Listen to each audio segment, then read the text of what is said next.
So welcome all the students to my online class. So I'll be continuing with the binomial model discussion. So I'll be giving you the solution for the question 2 of the binomial model here. The rest 3, 4, 5, 6 would be an assignment to the all the students. Fine. So let's discuss what is the question 2 of the binomial model. As all the questions are similar, the methodology, only thing is that we need to understand about the increase in the price and the decrease in the price here. So let's understand this, and the rest we can take it as a homework and get the solution from your end. A call option with an exercise price of 100, that is E is equals 100, is available on the share with a currently sold at rupees 100. So here the spot price is also 100, the exercise price is also the 100, and the price of the share likely to be up by 15% and down by 10%, right? Based on the current market price, it is going to rise by 10%, and based on the current market price, it is possibly going to decrease by 10%. It is going to rise by 15% and going to decrease by 10%. Fine. At the end of the 3 months, that is time to expiry of the contract is the 3 months, T is equal to 3 months, risk free rate is 20%. Determine the hedging ratio and the value of a call option using the binomial model. Fine. Based on the given data, that is E is equals to 100, S naught is equals to 100, right? So I will first calculate what is S1. S1 is increase in the price, that is increase by 15% on the spot price, so it comes out to be 115, and the decreased price S2, it is going to decrease by 10% on the S0, so it comes out to be rupees 90. Fine.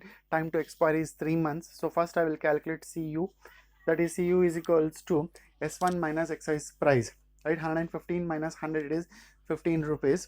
Fine. CD is a negative value, we get as minus 10, so I can't take it as a theory, we can't take it as a negative value, either I need to take a positive value or make that as in a 0. Fine. So I take that as in a 0. Since I don't have any positive value, I had a negative value, I should take that as in a 0. Fine. Increase in the price, that is U can be taken as 115 divided by 100 as 1.15, and the D can be taken as 90 divided by 100 as 0.9, right? And the I value I can calculate as 1 plus RF into T. 1 plus 0.20 into 3 divided by 12, I will be getting the value as 1.05. Fine. Substituting this value, I will be getting the call option price as 8.57 rupees. Fine. Similarly, I also calculate the hedging ratio, it comes out to be 0.60. Fine. So I have given you the solution of 1 and 2, the other solutions that I expect from you, but I will be giving you the possible solutions, right? If we just go through the question 3 here, I just gave you the possible, that is the input about the question what is been given. So S1 is 60, S2 is 40, T is 1 year, exercise price is 50, risk rate is 10%, CU, that is 60 minus 50 is 10, CD, that is minus value we get, we should take it as a 0.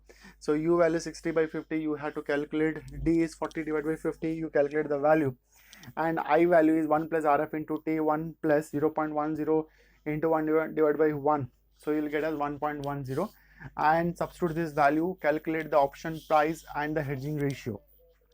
Fine. So fourth question, again S0 is given as 50, S1 is given as 55, and S2 is given as 45. Time to expiry of the contract is given as 1 month, right? Exercise price is 53 and risk rate is 15%. So CU value is 5 and CD value is 0. I take it as a 0. Then you need to calculate U and you need to calculate D. Simplifying and calculate I value, substitute into the main formula and get me the answer. Then fifth question. So fifth, look at S0 is given as 50. S1 is what they said is increase in the price by 10%, right? So if I take 10% on the 50, it is 55. Decrease in the price by 8%, right? It is 46. Risk free rate is 7%, exercise price is 50, and time to expire is 3 months, right? Then U is equals 55 by 50, and D is 46 by 50, and I is 1 plus RF into T. So I'll be getting the value of I, substitute that and you will get a solution. Similarly, question 6, you can work on this and get me the solution. Fine. So at this question 3, 4 and 5, 6, I'm assigning this as a assignment or a class discussion to the two of the students, the same list would be put up onto the group. Kindly solve and submit the assignment. Okay, thank you.